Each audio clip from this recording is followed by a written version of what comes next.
Hi, I'm Tyson with Adventure Rig, and Callie and I recently returned from a Central America trip on our KTM 790 Adventure and 890 Adventure. Now, for navigation on that trip, we used the Garmin Zumo XT as well as the Group Ride Radio, which is this antenna here if you're wondering what that's all about. Now, I'm going to dive into that in a little bit. To start things off though, I'm going to talk about the Zumo XT. So this is a 5.5-inch display, and it's nice, clear, and crisp. We could easily read it in the sun. Like right now, the sun is coming from this direction, and sitting on the bike, you can still easily see this display. One thing that we did find is that heading south through Mexico and Central America, every single day for probably about 20 or 30 minutes, the sun would hit us at just the right angle where this did seem to dim a little bit. We could still see it, it just was not as bright as it normally was. Now, I will say that during that time, the TFT display on the motorcycles also was difficult to read. So it's not something that was only on the Garmin unit, it also was on the KTM TFT display as well. The unit itself is rated at IPX7 for water resistant. Now, what does that mean? Well, if you're going scuba diving, you don't want to take this with you. However, just riding in the rain, or for us in particular, we had a lot of very hot and humid mornings where everything was covered in dew. Definitely never had any problems with water getting into this. Also, like I said, riding in the rain, never had any issues. The touchscreen is very responsive, and this works with or without gloves. We never had any issues between different pairs of gloves that we were wearing and how well the touchscreen works. It almost works too well, and the reason I say that is as you're scrolling around on the screen, if you have directions going, or I guess even if you don't, and you accidentally just tap the screen, it wants to take you to, or it gives you an option to take you to that point that you just tapped on the screen. And I found this hard because we'd be riding and I'd hit a bump or something as I'm scrolling around. I know, don't ride and scroll and look at your GPS. Sometimes we were doing that. Don't hate me for it. But I would tap the screen inadvertently, and then all this stuff would come up saying, hey, do you want to go to that mark that you just hit? So that was the only downside. But I mean, really, am I complaining that the screen is so responsive that I don't like it? I don't think I can really complain about that too much. You can see that we have this mounted in landscape mode. What's nice is that you do have an option to actually turn it and mount it vertically in portrait mode if that's what you would prefer.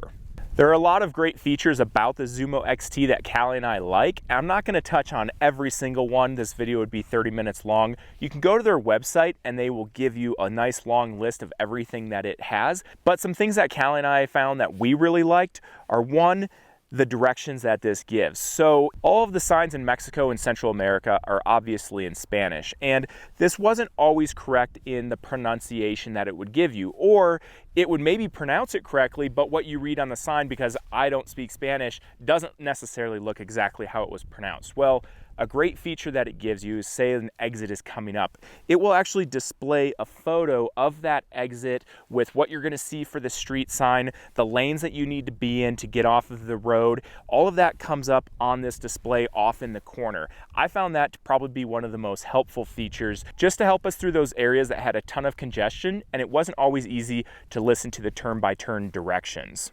Another feature that we like about the directions that this gives you are obviously the turn-by-turn instructions, as well as a nice magenta line and everything that you would expect with turn-by-turn directions, such as the mileage until you get to that point or your end destination, as well as the time that it's going to take you to get there.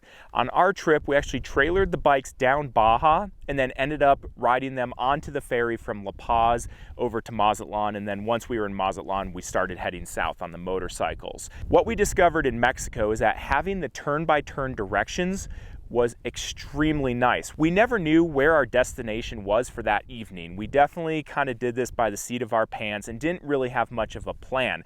So we would put in a destination, get an idea of how far it was and how long the Garmin said it would take to get there, and then we'd decide if that's exactly where we wanted to end or if we'd want to keep on trucking until maybe 6 or 7 o'clock at night. We really relied on this quite a bit in Mexico. The problem is that when we got to Central America, we lost that feature with the GPS. We knew we were gonna, but we didn't realize how nice it was going to be to have all of the turn-by-turn instructions. So when we got to Central America, we could still see where we were. We had the maps, we had the roads, all of that stuff. What we lost was the turn-by-turn directions. And like I said, that was really nice to have. We didn't realize how much we were going to enjoy it and how much we were going to rely on it until we didn't have it. The GPS also has a track recorder on it, which we also found helpful. At the end of the day, we could go back and look at our route and see exactly how long it took us, as well as the exact mileage. This was handy because as we would plan our routes a couple days in advance, or try to plan, maybe get an idea of when we'd get to borders, we could go back and look and see, well, how many miles did we do that one day and how long did that take us? This is maybe going to be a similar day to that.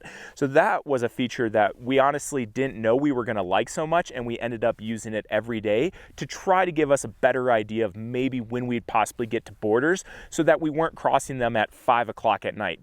The music feature also works very well on the Garmin. What we would do is actually connect our phone via Bluetooth to the Garmin, and then we have Sena headsets, and we would connect those via Bluetooth to the Garmin as well.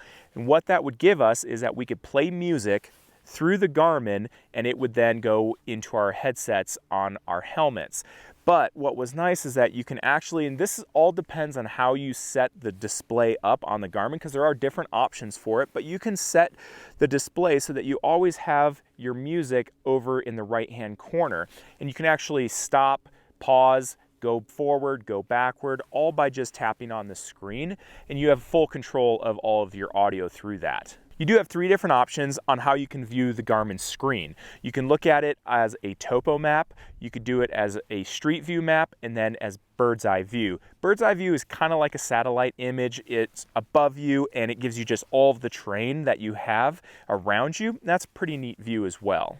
Between all of the viewing options that you have for the screen, we found the street view to work best for us, just because we could easily see all of the side streets, so that if we ended up inadvertently, which happened more times than it should have, inadvertently getting off of a major road and then getting stuck in a neighborhood, or for example, Mexico City, we don't want to talk about that, well, we could see all of the small roads and streets and alleys on this, and we would be able to get ourselves out of that. Going back to Mexico City, it still took us 2 hours to get out of Mexico City when we accidentally got off the road. Not the Garmin's fault, but the traffic in Mexico City is insane. Another great feature that we liked about the Zumo XT is that we have a Garmin InReach as well. If you're not familiar with that device, we've done a review on it. Be sure to check it out. But we took that on this trip. Callie just kept it in her jacket pocket, and you can pair it with the Zumo XT. This is great because if you are in an emergency, you literally could hit the SOS button on the Garmin itself and not have to fumble around and grab it out of your jacket or a pack or something like that. Another great thing that we like about it is how easy it is to update the unit. As you know, if you have any other wireless electronic devices, it seems like they're always needing updating. With this, if we connect it to our home Wi-Fi, we literally can just update it without actually having to plug the unit into anything, which we found very helpful. Again, these are the features that Callie and I found that we like the best. It obviously does a ton of different things. I can't go into all of them though. I just wanted to touch on the main ones that we found the most helpful for us. Let's go into the Group Ride Radio feature. That's what the antenna is all about that I mentioned earlier. What's great about this is that I can actually see Callie on my Garmin screen and vice versa. Callie could see me on her Garmin screen. This worked well in particularly one instance where we somehow got separated in a city and I made a U-turn, she wasn't able to make it and had to go straight with all these cars, blah, blah, blah. Well, we got very separated at that point. She was able to look on her screen and see where I was, and I also could look and see where she was. We lost communications because of the distance and all the buildings, but she was able to make her way back to me. I stopped on the side of the road. She found out where I was and literally just came right back. This is a great feature if maybe you're riding with a bunch of people, especially off-road though, because if you're having a bunch of intersections, maybe you're on Forest Service roads or trails, if you're taking these intersections and going one way or another way, people can see where you're going so that you can follow them and not always have to be in constant communication. Speaking on the communication side, that is another feature that this has, one that we didn't find quite as useful as maybe someone that would be in a side-by-side or an ATV or something like that. But this comes with a handheld mic that you can connect to it if you would like. Obviously, we're not going to mount this on the bike and take it on a big trip. However, where we found that to be extremely useful is when we go out and we're just doing a mission of taking photos. This is nice because someone is usually taking their helmet off to take the photos, and with that mic,